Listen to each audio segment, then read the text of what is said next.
This is part 1 on how to make a giant lollipop for Halloween without using resin.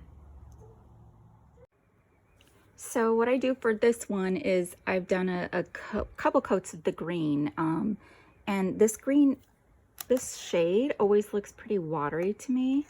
So I'm gonna end up doing extra coats, but I also, in the middle of that, do a coat of Mod Podge to see like the little holes here. You can kind of fill them in with the Mod Podge.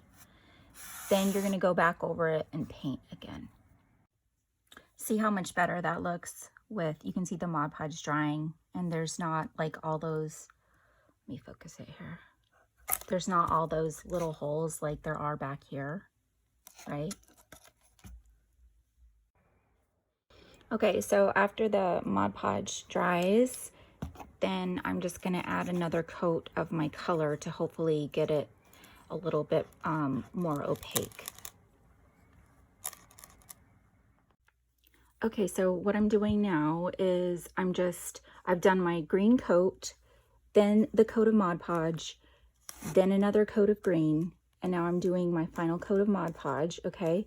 And then once you get that to the smoothness that you want, I'm gonna add some fine glitter, and this is by Martha Stewart, and it's called Limeade.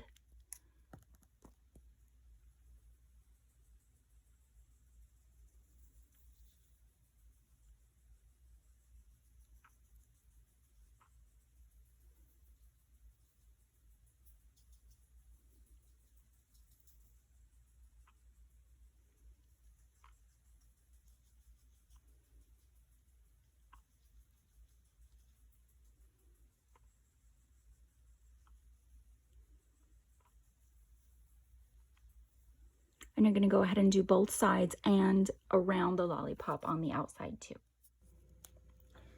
Okay, so for this video, basically I'm going for a look like this. And you can see with this lollipop, I didn't use the epoxy resin to seal it. I just used Mod Podge and then decorated it.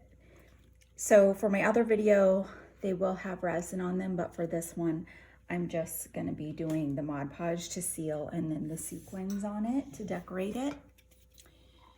So you just wanna very lightly, because it is glitter, you just wanna very lightly go over it so you're not picking up a lot of product.